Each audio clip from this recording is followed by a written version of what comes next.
Now that the server is working, we need to connect the app mockup to it and get all the pieces working in cohort. Since we did most of the work, this is actually simpler than it sounds. I completely rewrote the server API, which was a mockup beforehand. I considered building an abstraction similar to the one on the server side with separate classes for user, media, and post, but eventually decided this doesn't warrant that. It might as the API grows, but right now the API is still simple enough. The code is generally just glue code that doesn't contain any real logic. The code doesn't change up to here. Everything else is different. We have two new variables, the URL of the server and the token we use for authentication. The get method is a shorthand for REST get methods that already inserts the right base URL, token, and JSON headers for Spring Boot. Post works in the same way and saves us from a lot of boilerplate code. We can check if a user is logged in by checking the token value. This is useful as a keep password scenario. The rest of the code is mostly mirror of the server code. First we have login and signup, which are practically identical, so their common code is encapsulated by one method. Both methods are post operations that submit data to the respective URL.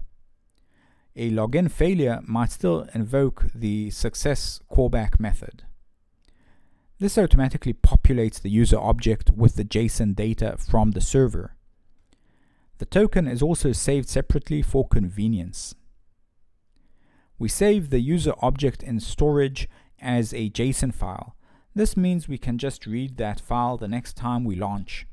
Saving as JSON is very convenient, as we can literally read the content of the file during development and also produce test cases using this approach.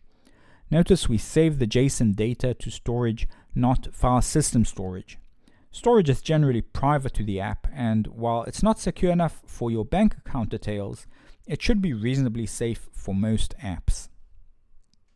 As I mentioned before, signup and login use the same method with different data and URL. Refresh is invoked when we need to fetch updated user data after making changes. The operation is synchronous, so we can just read the data and store it into JSON immediately. The verification step just sends the code using a GET request and expects an OK response. Notice this isn't a JSON string, just the word OK. Update works in a similar way, but posts the user data. Notice how much simpler this is than the signup method, partially due to the synchronous API. Notice we save the changes into the cached local file. When we use this method, we would need to already have a media object ID, so setAvatar will point at a valid image. Most of these are pretty uniform and don't bring anything new or interesting.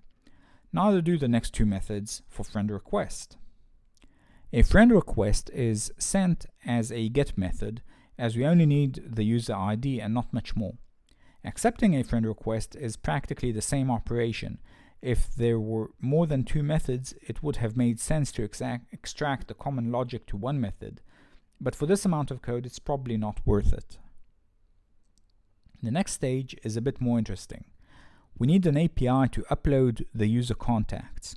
All the heavy lifting is done in the contacts to JSON method. This call just posts the data returned from that method to the URL. So let's look at the contacts to JSON method. We need to translate the codename1 contact object to JSON strings matching the shadow user DAO object in the server side. The first step is looping over all the elements to generate the JSON. I chose to generate it manually as a string as a quick and dirty solution. We create a map and place the properties into it. We translate the nuanced contacts object into a simplified object. The logic used here is a bit too simplistic, but it will do. A more realistic approach would upload all of the data.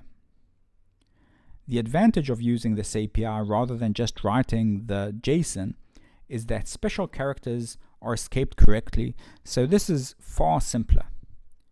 The toJSON API only supports outputting maps, not arrays/lists, as we need, so this portion of the is a hard-coded string.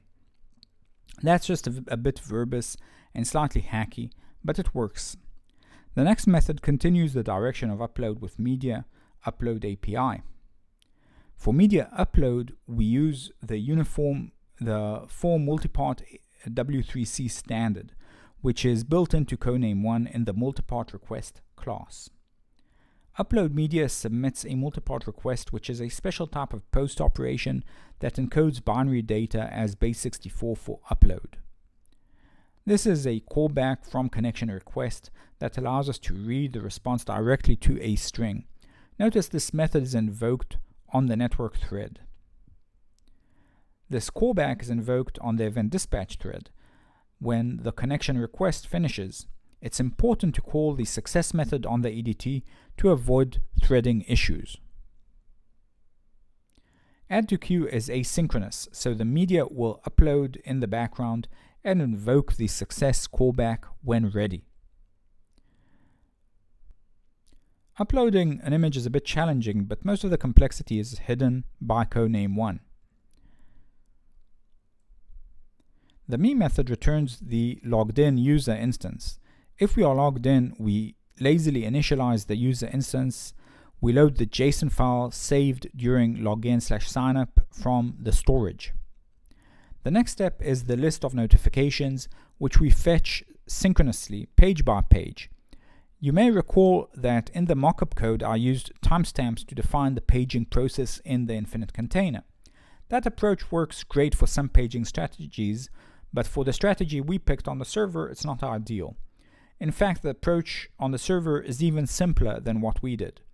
We just need a page and the size of the page. We use synchronous API calls since the infinite container API expects us to return values. The JSON parsing always returns a map, but the server returns a list in this case. For those cases, a map with a single entry called root is implicitly created. We create and populate a notification object for every entry in the list. If there are no entries or if there was an error, we return null to end the listing. This method is replicated by other services that return pageable data. Specifically, the following methods deal with posts. We have two lists of post objects. This method concentrates the common code from both of them. It's roughly identical to the notifications method. This is pretty much the only difference. We instantiate post instead of notification. Here we list the post for a specific user. We construct and launch the query so the map response returns to the post method. The newsfeed call is identical with different URLs, and it doesn't need the user ID. With that, we are nearing the end of the server API class. The last few methods are again pretty simple methods covering the actions one can take to submit data. We submit a post object in the body of the web service and return true if the post succeeds. A comment object is submitted in much the same way as a post, but it sets the ID of the comment entry added into the comment object. Even though a like receives a post, we only send the post ID and use the post object to keep this type safe.